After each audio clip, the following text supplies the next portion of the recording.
graph we will use will always be the same, which will be price here and quantity down here. Price actually is our independent variable, meaning we will start at price and see where quantity falls, which is reversed from the usual math graph. Usually you look down here and then see going up what your number would be. But in econ, it's going to be different. Price will be on this side, and there's kind of weird reasons for it. There's no good reason for it, but just do it like this. So just get in the habit of looking at price first here and see where quantity falls. So on typical demand, when price goes up, quantity falls. So if it's a, say if it's a high price, you know, here, and then I guess if the price decreases, will quantity get larger or smaller? Larger. Right. So that means if the price was down here, went down, the quantity would be increased.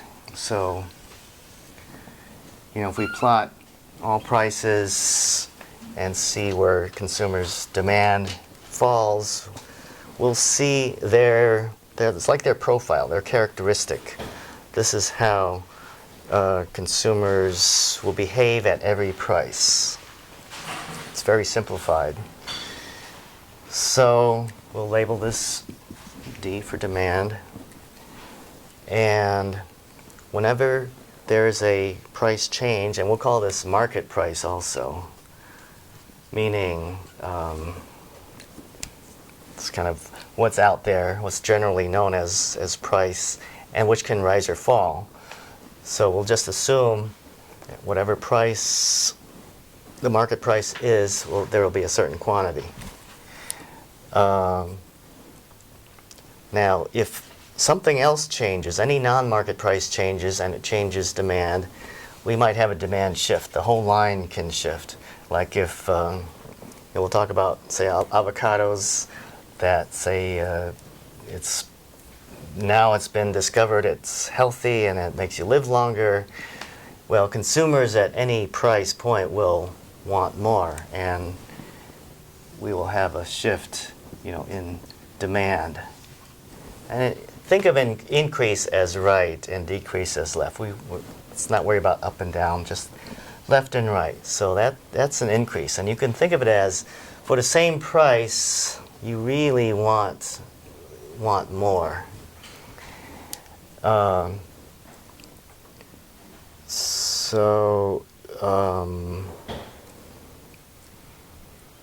What can shift demand? Well, there's not only what I mentioned before, tastes and preferences.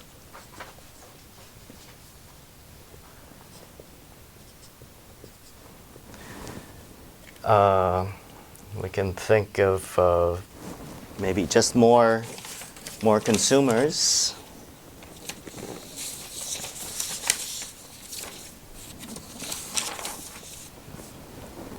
You know, just more people migrated into a society, the demand can shift over.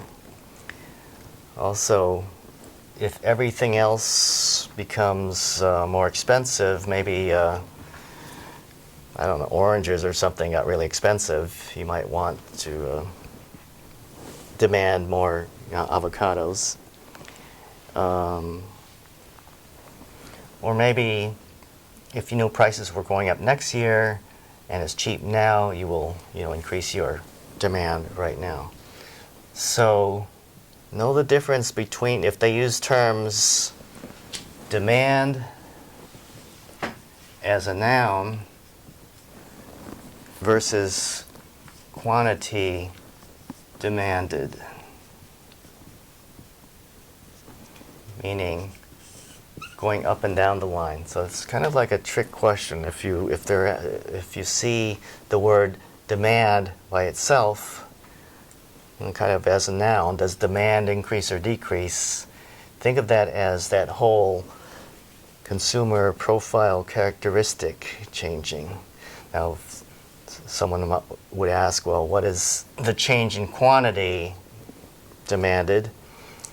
Then, it's only the market price that is going to affect where on the line, a consumer would demand. So it's kind of a hint. Look for those words, either quantity demanded versus demand. So demand here, I think of it as more of a noun of the whole consumer profile. In general, everyone will buy at a certain price. So suppliers are people too. They are sensitive to price. So think of it as yourself who is farming avocados, and when the market price goes up, and you're not big enough to establish price, you're a price taker, not a price maker. You're just going to have to follow along with the market. And when something gets really expensive, you want to get in on the action. You're going to get excited about producing more avocados because you can make a ton of money. All else equal, like all your costs will stay equal. If market price of avocados fell to like 50 cents, it's almost not worth it for you to do anything about that because you're not going to make a whole lot of money. It might exceed your costs. So more quantity is supplied to the market by suppliers. And, stop me with questions too, because this will help the video. So price changes will affect quantity supplied. So there's that kind of hidden word again, the quantity supplied. Now, supply itself can change too, or shift. So we could have an increase in supply because maybe it's easier for manufacturers, for firms to produce something at the same cost. So say gasoline or electricity, natural resources got really cheap. Well, they could still supply even more product for the same price. So those input costs are a big factor in shifting supply. Other things that affected also demand shift could affect suppliers, like if they think prices are going to go up or something will change in the future, they might act now, which will shift supply. If, say, utilities and gasoline got more expensive and it was harder to make things, supply would go backwards.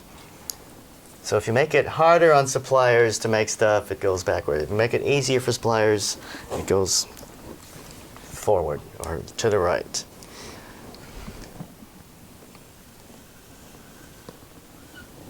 So we have a supply curve, and here's our demand curve. Now,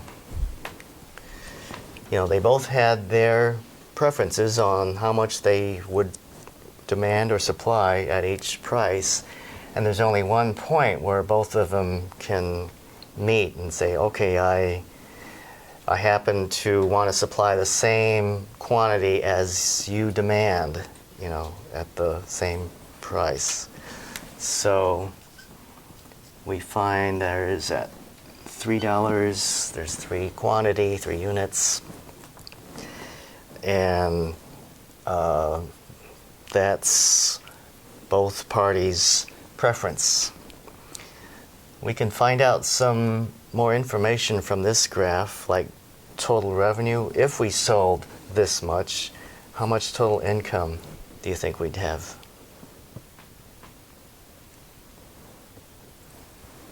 So this is a price per product, and 3 of them. So if you sold 3 of these products, how much would you have?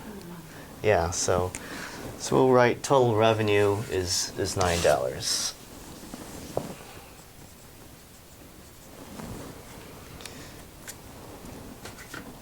So you can tell that with the graph or without the graph. I mean, just try to double check yourself, if it works. First of all, it should be reasonable in your mind what's going on. You can just do the numbers, units times price, as if you had a store. You can also look at the graph and, you might start seeing boxes that the book will portray, kind of the area from 0, 0 to the equilibrium point forms a box. And you can even count the number of squares in there. So that's 9 squares or $9, and it matches up 3 times 3, so we have total revenue there. We can figure out something else called consumer surplus. Now, let me explain what that would mean. If we think of the demand line having, say, think of that as some consumers represented here would still pay how much? Like $5 for some quantity. Because we established that, at each price, the consumers want a certain quantity. So even at $5, there's a demand for one quantity. Now think of those consumers, what they feel when they see market price is $3. They want to buy a lot more. Yeah, they're happy, they're surprised. It's like, if you went to the store and you're ready to pay something, $5 for something, you saw it for $3, it's like, wow, got a bargain. And that bargain feeling is actually measurable. And this is going to be called consumer surplus.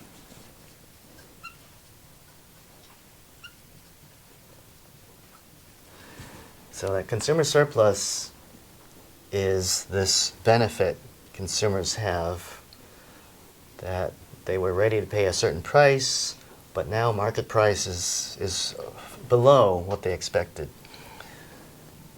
All up until this point here, where it just directly matches what they were expecting to pay. Now, what do we think of what do we do with the consumers that wanted to pay $2? They're going to buy less. Well, can they can't buy at $2 because it's not offered. This is it. $3 is it. So they are just out of luck. They are not going to get any product. Or you can, they won't get it. All right, so consumer surplus is measurable too, and the easiest way is to use geometry. So this is going to be the area of the triangle. So that's defined by, if this was E, it's going to be to the left of E, below D, and above the price they pay. So this triangle is the area. So we need to figure that out. How do you figure out the area of a triangle? Yeah. So we go up all the way up to 6. So it's 3 high and 3 across divided by 2. 3 times 3 divided by 2. So $4.50. So you will have problems that will ask for that. What is a consumer surplus? And I gave you a definition, I think, in your handouts, the bottom right. Consumer surplus is bounded by, D and to the left of E and above the price. So if you're trying to find, just go by that to find that area. Okay, so producer surplus is measured similarly. But what would that mean to a supplier? We know what it means to a consumer, right? So what does produce a surplus mean?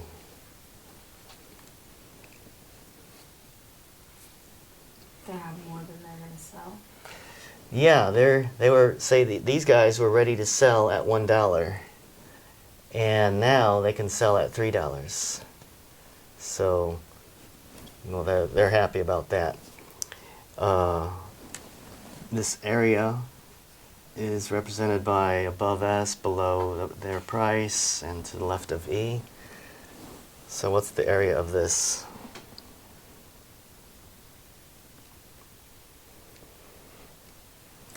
Looks like the same, 4.5. So it's the same. It won't always be the same because you might have different angles and it would be different, but in this case it's the same. Can you think of a situation that, like, consumer surplus does not apply when, say, buying something? Like, I don't know, if you go and buy a new car and that salesperson is trying to find out what you're willing to pay, right?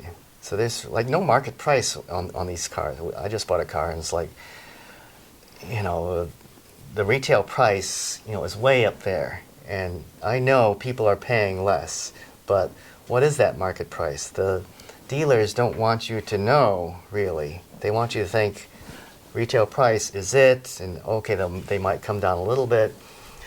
So if that salesperson can find out where you are and then charge you that, and if you're paying that, well, there's no surplus because you're not paying any less than you're expecting, right? So that salesperson is trying to find where your line is, what you're expecting to pay, and not going below that. So that's where a situation where it wouldn't apply. Okay, so a price floor is a price that we can't go under. So the government says, say for avocados, they're trying to protect the farmers, and they do this sometimes. They say, okay, let's force market price to be here. So, up $1. So in your mind, you need to think what each party thinks and does. So for consumers or demanders, by the way, I'm using the terms consumer or demand kind of as the same thing. And suppliers or firms or producers as the same thing. So when the price goes up for avocados to $4, what do consumers think? I'm not used to paying $4. Yeah, or they don't like it. They're going to cut back. So they will only demand, say 2 units. And you can think of this as 2 million, 2 tons, whatever. So just 2. What about suppliers? What do they think when market price goes up? And think of it yourself as the farmer, and you see, wow, avocados are going for $4. We're going to get more money. Yeah, so you're ready to supply more to market. You're going to grow more. You're going to put them on the shelves. You're going to put 4 on the shelf. But what is going to happen now? You're going to have a surplus. Yeah, your consumers aren't there. They're not going to buy all 4 of your avocados. They're only going to buy 2. So there is this difference here called surplus, or unsold inventory, or it's just sitting on the shelf. And so what is our equilibrium? Where are we ending up? 3.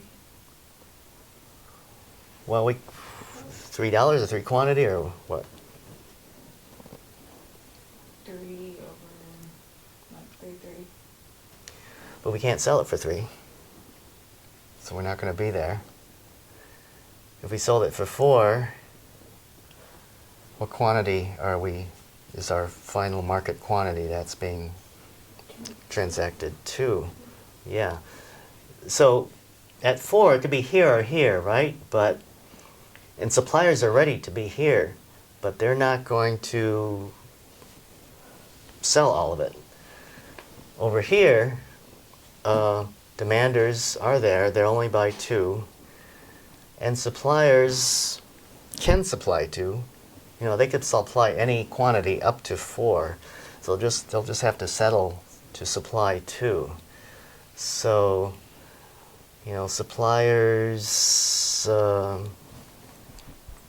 you can't really, I guess, understand it by looking at their supply curve easily. Just think about it in your mind, what both parties will act, how they will act.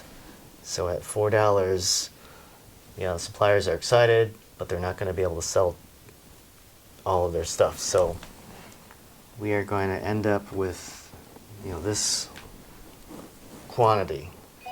So that will say a lot. $4.02. Let's see if anyone is lost. Okay, so what's total revenue here?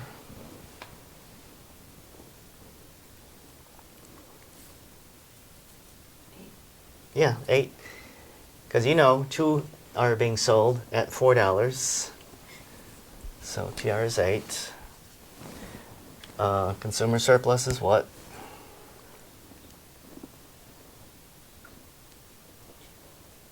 No, not 4. No. We're just throwing out numbers. If you're unsure, mumble it. So first of all, we need to know our boundaries. So that is our new E. You can forget about everything else on that side. Okay. And then, it's below D and above what? Well, this has been established as up the price. It's not technically market price because it was forced, but that's basically what consumers are paying. So CS is what? Is it 2? Yeah, 2. 2 times 2 divided by 2, so $2. What is producer surplus?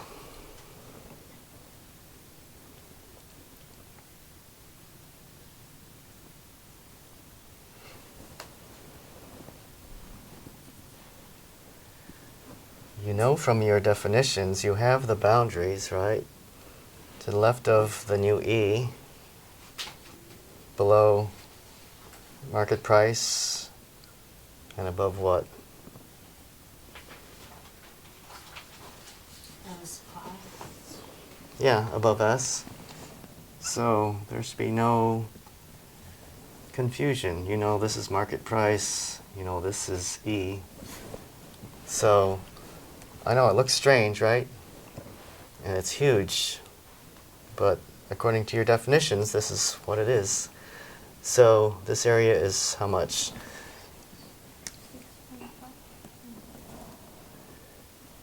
You're going to have to break it up into sections because it's hard to do that. So, and you can just even see the blocks here, right? So 4, 5, and 6. So PS is 6. Or you can do the triangle first. 2 times 2 divided by 2, which is 2. And this is 2 times 2 as a block. So it's 4 plus the 2. So it's 6. PS is 6. So, when you see a new graph, you're going to be confused with all these lines, but if you stick to your definitions, you will know what to do. Okay, what else can we figure out from this? There's a lot of producer surplus because remember what's going on in the minds of the suppliers. They were ready to supply 1 unit for how much?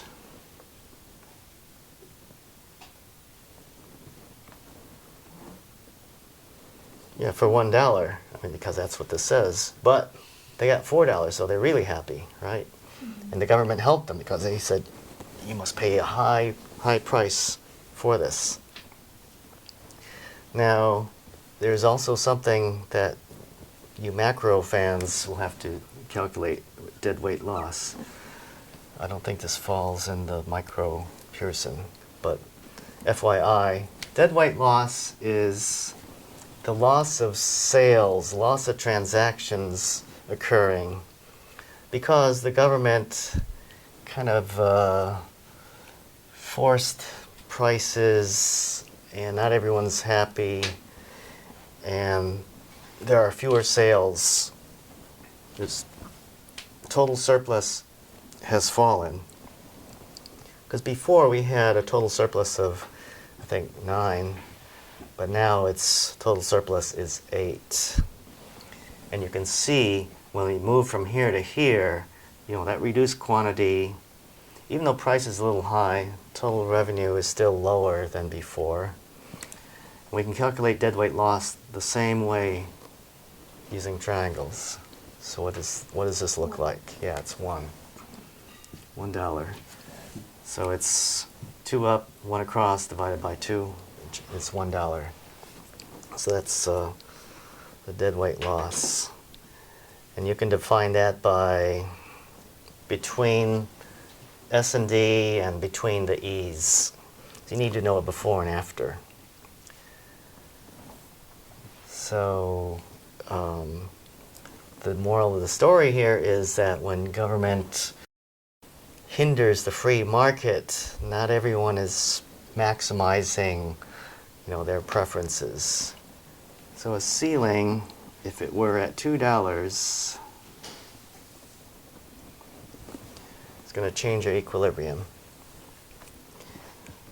By the way, if the ceiling was at $4, what would happen? You'd have shift. No.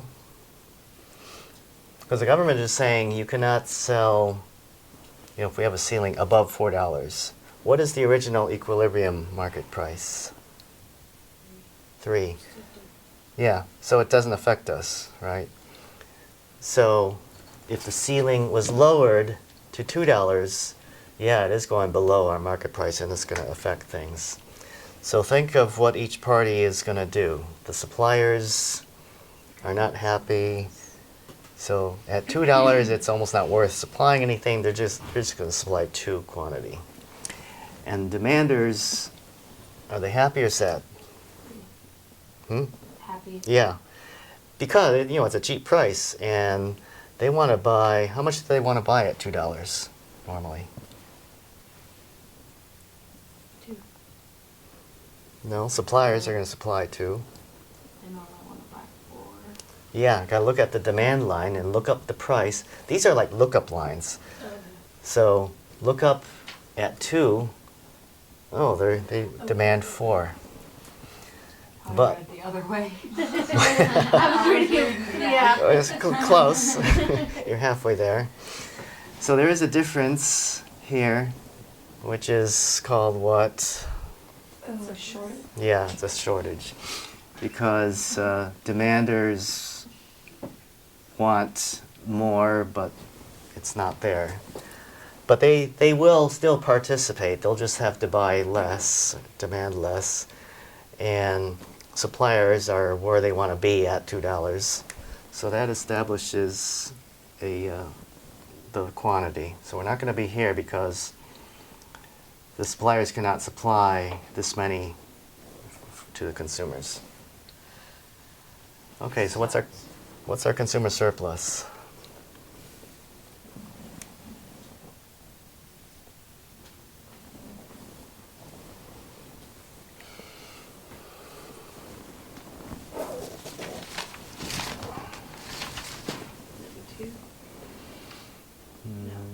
No.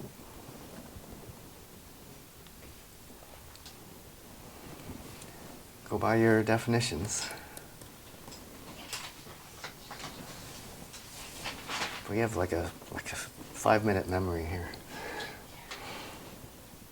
6. Yeah. It's all this up here. So below D, left of E, above price. And you may have to break up the things to find out the area of a triangle. So this area is 2 times 2 divided by 2, which is 2. And this block is 4, so it's 6 total. And producer surplus is down here, which is pretty low, just 2. We do have a deadweight loss. So Candace, you're going to have to know this between the E's and between the S and D. Which is 1. Yeah.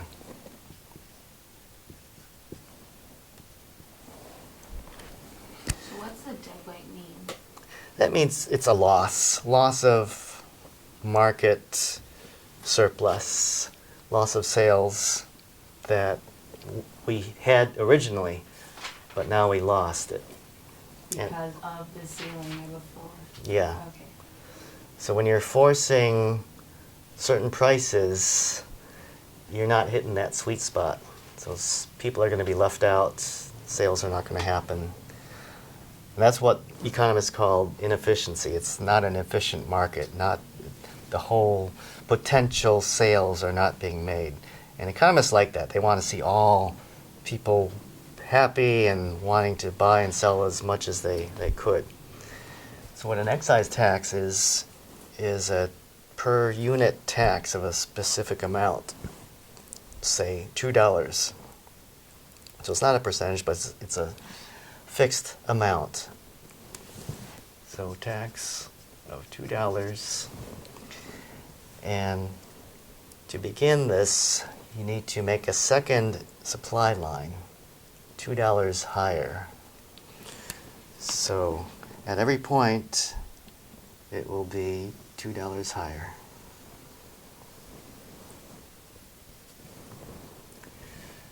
So we need both lines. So the $2 higher line represents a higher price, for the same quantity that consumers see. So when consumers see this higher price that's S2 is making available, they will have to go with that. So we have a new equilibrium of $4 and 2 units. So as far as the consumer is concerned, everything is the same. We have a new consumer surplus, above the price they pay, below D, left of E. 2. Yeah, it's 2, yeah. So we have established a new quantity, 2, and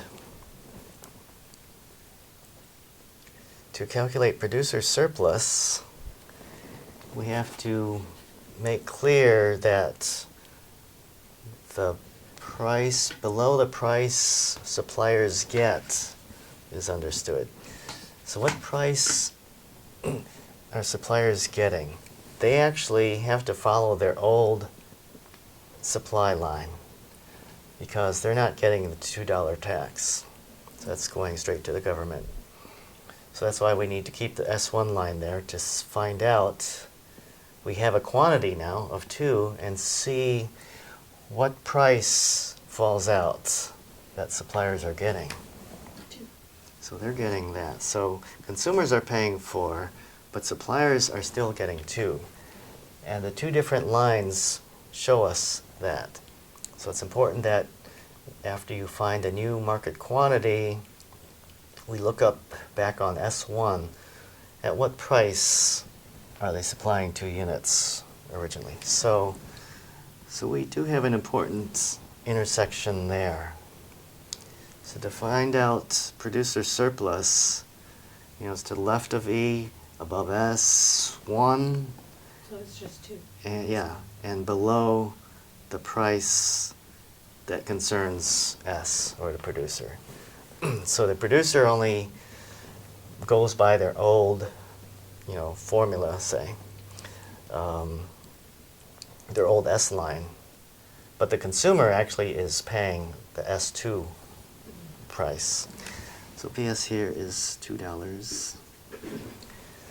Now we do have the block between the S. That's part of the whole total surplus. And that will be tax that goes to the government. So tax can be calculated either by looking at that square or just by thinking, well, how many was sold? And we know the tax is $2 per unit. So 2 times 2 is 4.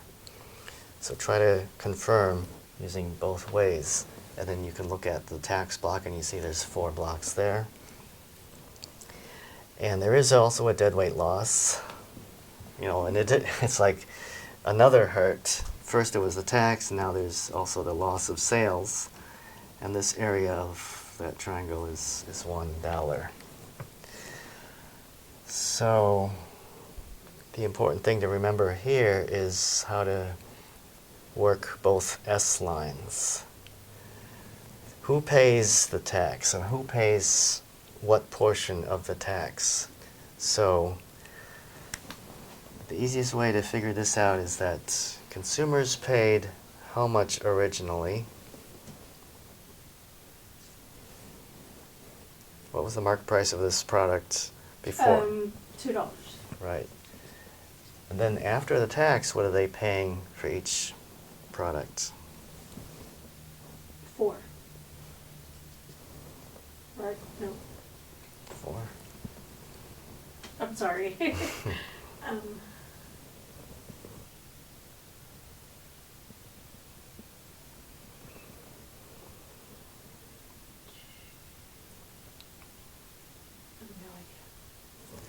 They see this, the big price. They see the S2 price. And that's, So $3. yeah, $3. Okay. Okay. So that means they're penalized $1. So isn't it kind of funny that we added a $2 tax, but their price only goes up $1?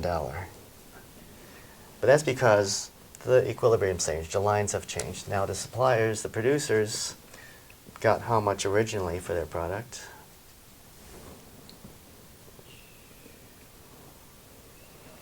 Say 2. Mm-hmm. And now what are they getting? They're getting 3. 'Cause no.